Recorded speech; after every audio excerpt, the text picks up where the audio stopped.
चलिए तो बेसिकली हमने ये देख लिया था कि आपका ऑस्मोसिस क्या होता है।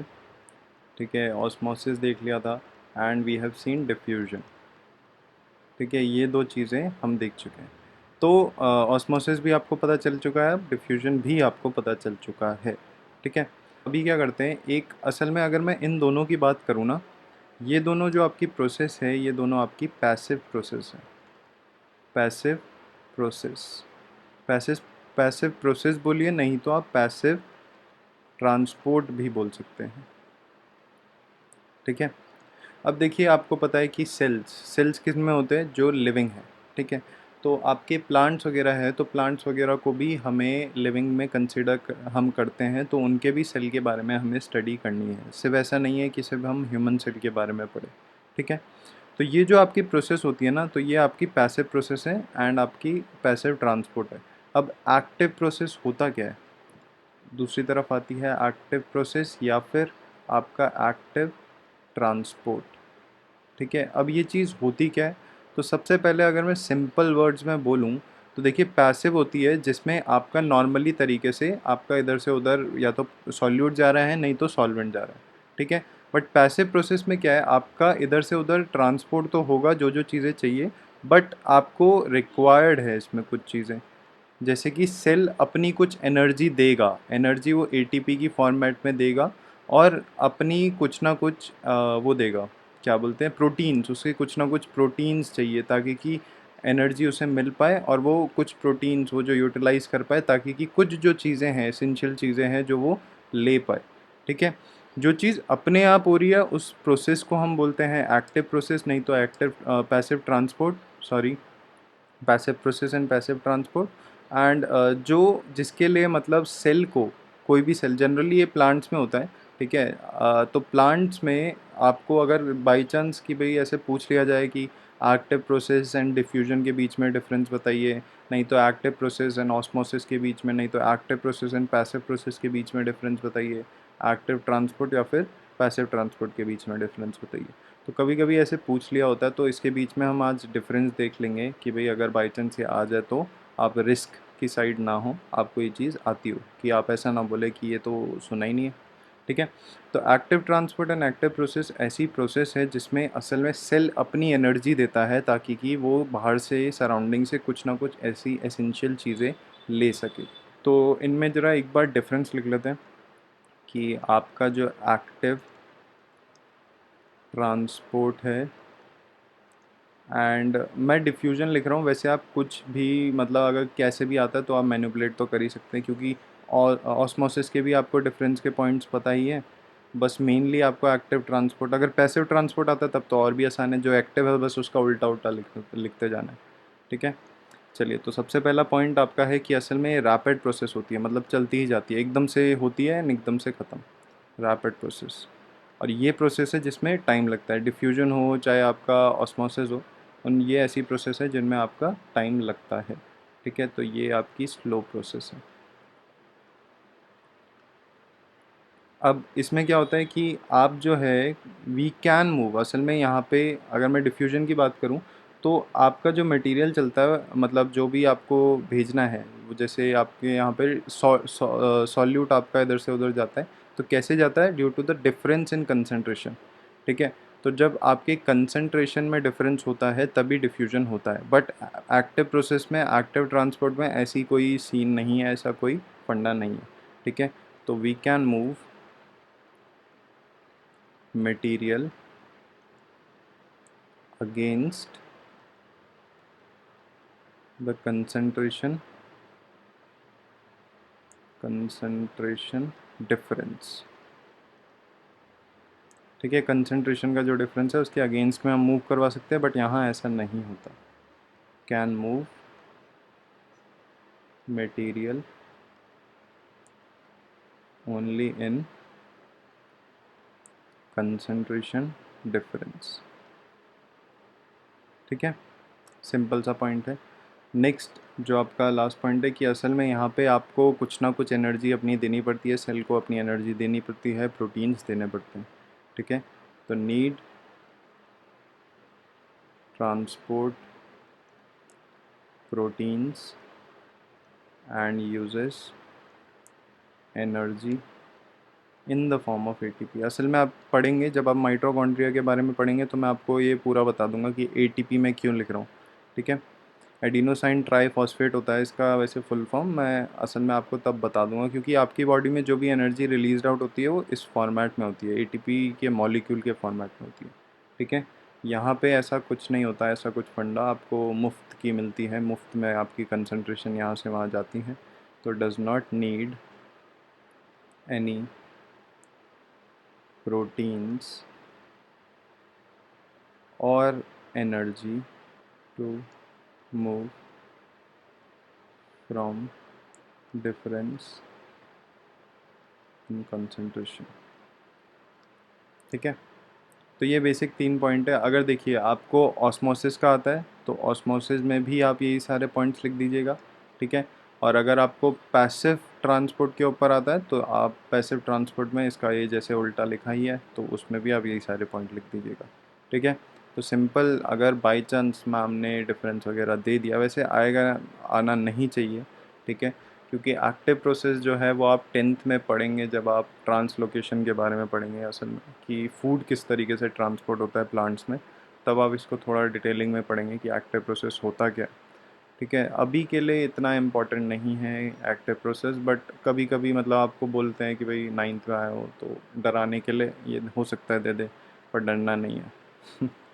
चलिए, तो अब जो हम नेक्स्ट जो चीज़ करने वाले हैं वो क्या करेंगे हम, ये बेसिकली ऑस्मोसिस का पार्ट है कि आपके जो टाइप्स ऑफ सोल्यूशन होते हैं, टाइप्स ऑफ सोल्यूशन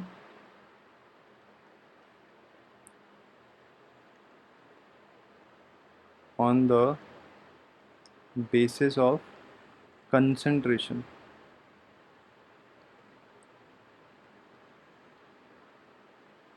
ठीक है, कंसंट्रेशन के बेसिस पे आपके जो सोल्यूशंस बनते हैं वो क्या क्या हैं।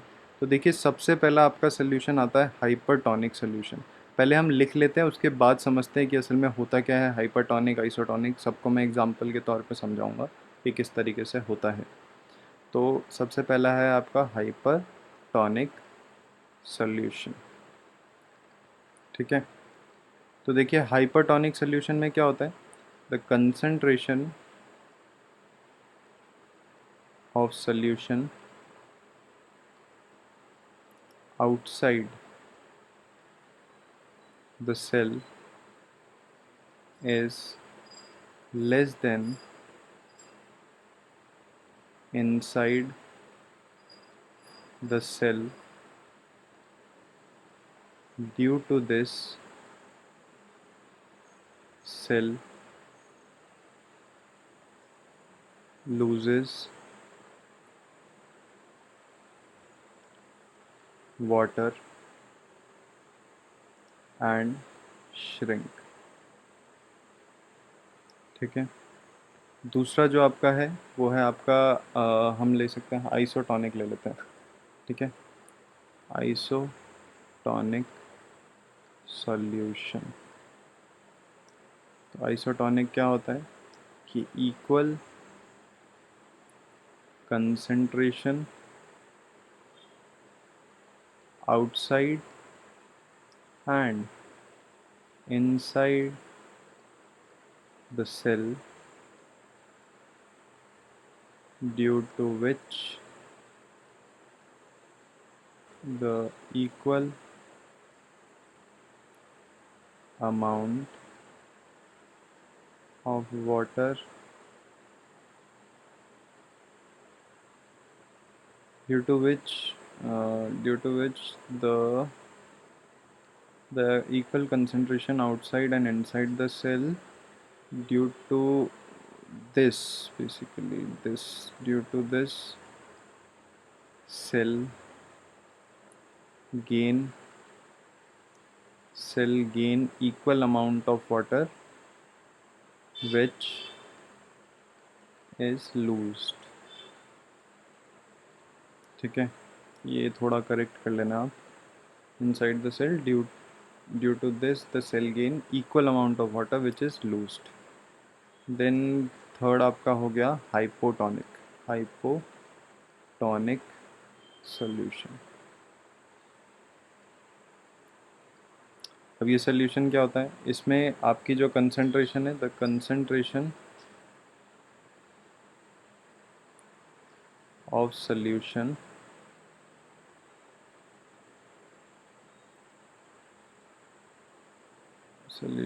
Outside the cell is more than inside the cell due to this cell gain water, cell swell up or maybe burst। ठीक है, तो ये आपके 3 सॉल्यूशन हैं। अब इन 3 सॉल्यूशन के बारे में पढ़ते हैं कि असल में होता क्या है। देखो ये जो टॉनिसिटी है, ये आपका ऑस्मोसिस का एक प्रोसेस है, और ऑस्मोसिस आपको पता है ऑस्मोसिस किस लिए होता है। ऑस्मोसिस का अगर हम मेन जो ऑस्मोसिस है एंड जो डिफ्यूजन है, उसका अगर हम मेन मुद्दा देखें तो ऑस्मोसिस सिर्फ और सिर्फ आपके वाटर में ही होता है। मतलब अगर आपका वाटर एज अ सॉल्वेंट है तो भी ऑस्मोसिस होगा, वरना ऑस्मोसिस नहीं होगा।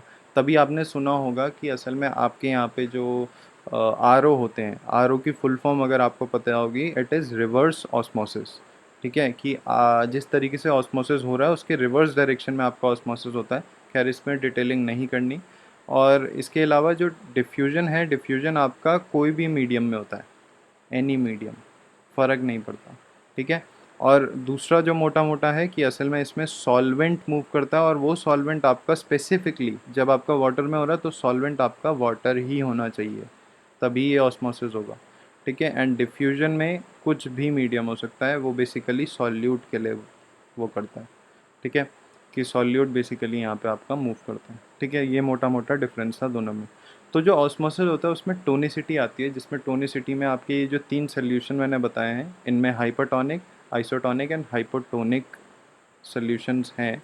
इन सब के बारे में तो अभी ज़रा इन सब के बारे में पढ़ते हैं। ठीक है, तो सबसे पहले लेट से मैं एक केस कंसिडर कर रहा हूँ कि मैंने एक बीकर लिया। ठीक है, उस बीकर में देखते हैं, अगर आपको मतलब खुद ही आंसर आ रहा है, मतलब अगर आप खुद ही बता पा रहे हैं तो इट इज़ वेरी गुड। ठीक है, तो मैंने यहाँ पे एक सिंपल वाटर लिया है, और मैंने उसको शुगर डाल दी है। ठीक है, और मैंने यहाँ पे ले लिए रेड ब्लड सेल्स, आपके आरबीसी। ठीक है, ये मैंने रेड ब्लड सेल्स ले ली। अब देखिए ये चीज़ आपको पता होनी चाहिए कि असल में चाहे रेड ब्लड सेल्स हो, चाहे कोई भी सेल हो, आप जब कोई चीज़ खाते हैं तो आपके अंदर वो चीज़ ग्लूकोज में कन्वर्ट हो जाती है, एंड ग्लूकोज आपका स्वीट होता है कंपैरेटिवली। तो इसीलिए आप ये समझिए कि कुछ ना कुछ शुगर यहाँ पे आपका रहता है। ऐसा नहीं है कि आपका जो सेल है उसमें कोई शुगर होगा नहीं। ठीक है, तो असल में मैं इसमें एक कंडीशन ले रहा हूँ, वो कंडीशन है, कंडीशन वो कंडीशन क्या है कि असल में जो कंसंट्रेशन है वाटर की, जो शुगर की कंसंट्रेशन है वाटर में, शुगर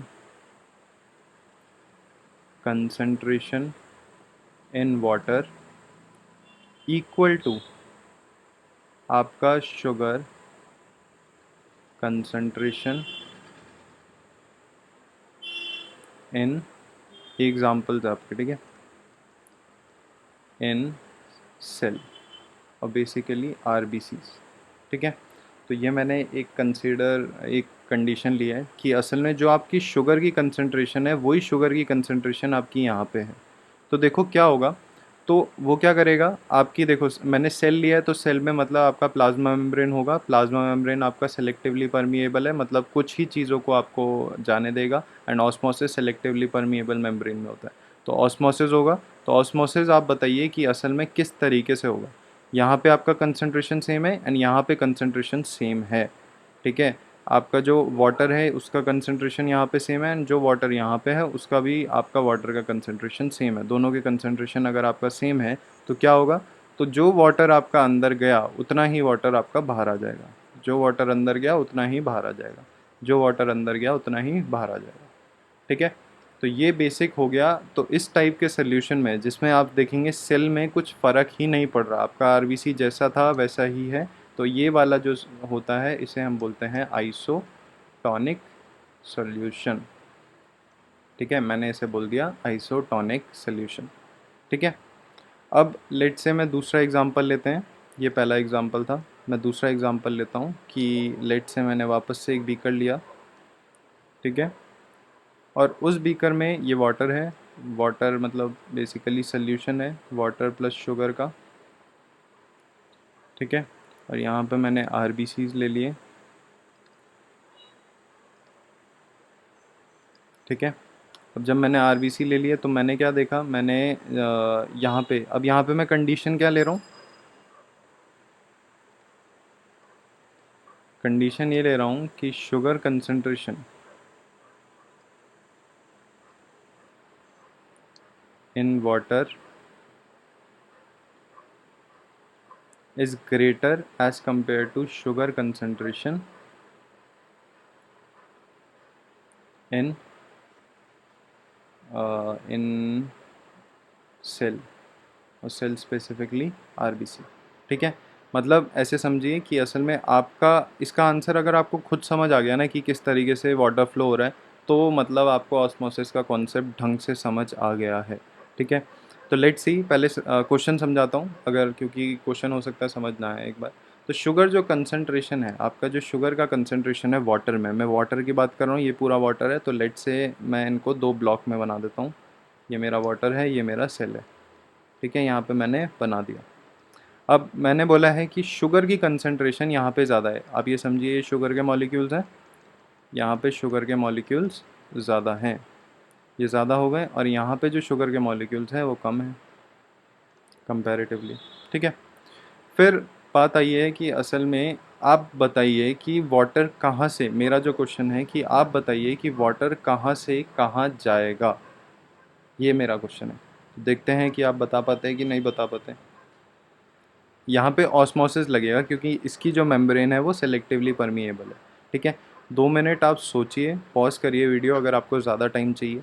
ठीक है, उसके लिए पॉज करिए और थोड़ा सा दिमाग लगाइए। अगर आपने ये बता दिया तो मतलब आपका कॉन्सेप्ट क्लियर है।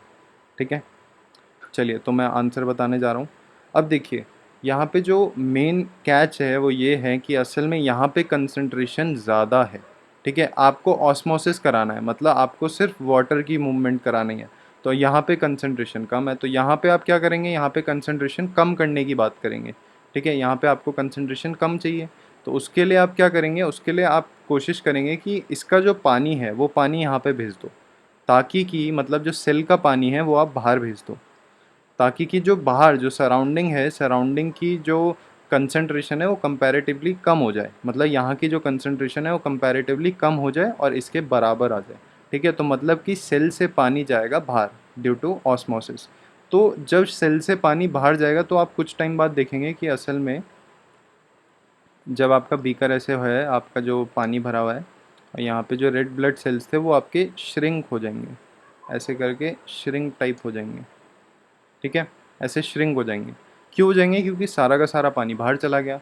और जब ऐसा होता है तो ये टाइप के सोल्यूशन को हम बोलते हैं हाइपरटोनिक सॉल्यूशन। ठीक है, ये आपका होता है हाइपरटोनिक सॉल्यूशन। नाउ नेक्स्ट में बात करते हैं, नेक्स्ट जो आपका है, अब उसके लिए हम कंसीडर करेंगे वापस से एक बीकर। ठीक है, ये हमने बीकर ले लिया, एंड ये आपका हो गया पानी। यहाँ पे आपने ले लिए आरबीसी, रेड ब्लड सेल्स। ठीक है, एंड चलिए, तो यहाँ पे मैं कंडीशन क्या ले रहा हूँ, यहाँ पे मैं कंडीशन ले रहा हूँ, ये जो है ये आपका क्या है, सबसे पहले ये आपका वाटर प्लस शुगर का सल्यूशन है। ठीक है, अब यहाँ पे मैं कंडीशन ले रहा हूँ कि आपका जो सेल है, लिख लेता है पहले, concentration of sugar in water and concentration of sugar in cell, basically RBCs. ठीक है, तो यहाँ पे ज़्यादा है, कंसंट्रेशन ऑफ शुगर आपकी ज़्यादा है सेल में, ठीक है। तो जब सेल में कंसंट्रेशन ज़्यादा है तो आप खुद एक बार दिमाग लगाइए कि असल में मैं यहाँ पे कंसिडर करता हूँ वापस से कि लेट से ये मेरा पूरा का पूरा पानी है यहाँ पर, एंड ये मेरा एक सेमी परमिएबल मेम्ब्रेन समझिए आप इसे, एंड यहाँ पे मेरे सेल्स है, ठीक है।